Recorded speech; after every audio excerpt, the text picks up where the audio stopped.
Assalamualaikum warahmatullahi wabarakatuh. Apa kabar teman-teman sahabat channel Islamic K1? Jumpa kembali dengan kami pada program Islamic Education for Children yang akan membahas tentang pelajaran agama Islam kelas 4 SD dengan standar kompetensi, mengenal ketentuan-ketentuan sholat, dan kompetensi dasarnya menyebutkan rukun sholat. Sebelumnya, mari kita awali pelajaran kita ini dengan bersama-sama membaca Basmalah. Bismillahirrahmanirrahim. Salat merupakan ibadah yang wajib dilakukan oleh setiap muslim. Orang yang mengaku beragama Islam harus mengerjakan salat, karena salat menjadi rukunnya orang Islam atau tiang agama yang wajib dilaksanakan tiap-tiap umat Islam yang telah memenuhi syarat dan rukunnya.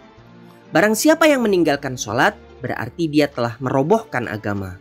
Salat merupakan kewajiban seluruh umat Islam mulai akil baligh sampai menjelang ajal. Dalam sehari semalam, umat Islam mengerjakan salat 5 waktu. Amal ibadah yang pertama kali diperiksa oleh Allah nanti pada hari kiamat ialah salat. Apabila salat kita baik, maka amal ibadah yang lain juga baik. Sebaliknya, apabila salat kita jelek, maka amal ibadah yang lain juga jelek atau rusak. Oleh karena itu, sebagai pelajar, kita harus berlatih dan membiasakan diri sholat 5 waktu, agar kelak kalau sudah dewasa menjadi terbiasa melaksanakannya. Sholat juga merupakan sarana komunikasi, yakni komunikasi seorang hamba dengan penciptanya. Sholat berfungsi menegakkan kalimat Allah, agar para hamba dapat menggunakan seluruh tubuhnya untuk menyembah Allah. Dari hati, lidah, anggota badan, dan akal pikiran, semua digunakan dalam ibadah sholat. Ucapan lidah, amalan anggota badan, dan keyakinan hati digunakan dalam sholat, baik saat berdiri, ruku, sujud, maupun duduk. Dengan demikian, sholat adalah martabat paling sempurna dalam menyembah kepada Allah. Sholat dilaksanakan dengan mengikuti tuntunan. Tuntunan atau ajaran yang telah diajarkan oleh Nabi Muhammad SAW. Tuntunan dalam cara mengucapkan lafal, gerakan, maupun tata caranya. Semua harus dapat dilaksanakan dengan baik dan benar. Selain itu, kita juga harus memahami arti bacaan sholat. Sholat menurut bahasa artinya doa.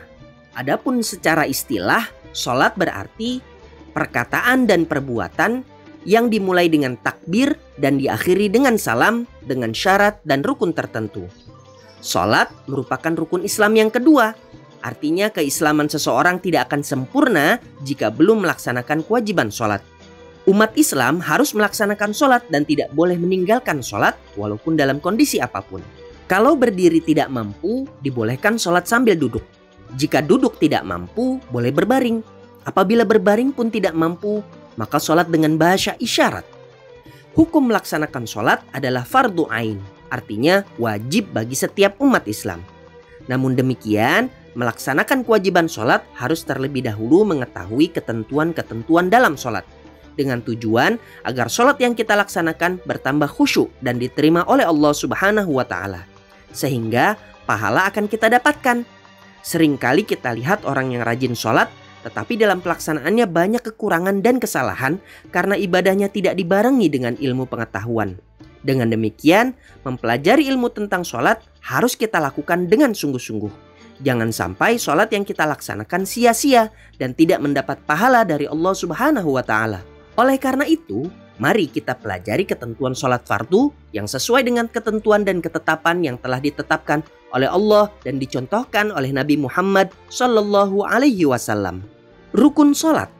Rukun sholat artinya hal-hal yang wajib dilakukan ketika kita sholat. Jika salah satu atau semua dari rukun sholat tersebut kita tinggalkan, maka sholat kita tidak sah.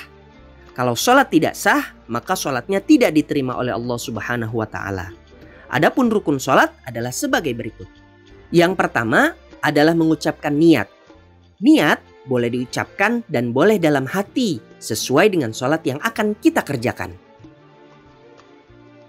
Rukun sholat yang kedua adalah berdiri tegak bagi yang mampu. Sedangkan bagi yang tidak mampu berdiri dapat sholat dengan keadaan duduk. Apabila tidak mampu duduk, boleh berbaring atau tidur. Rukun sholat yang ketiga adalah takbiratul ihram atau membaca Allahu Akbar. Rukun sholat yang keempat yaitu membaca surat Al-Fatihah. Rukun sholat yang kelima adalah ruku dengan tumakninah. Tumakninah artinya diam sebentar. Rukun sholat yang keenam adalah i'tidal dengan tumakninah. Rukun sholat yang ketujuh adalah sujud 2 kali dengan tumakninah.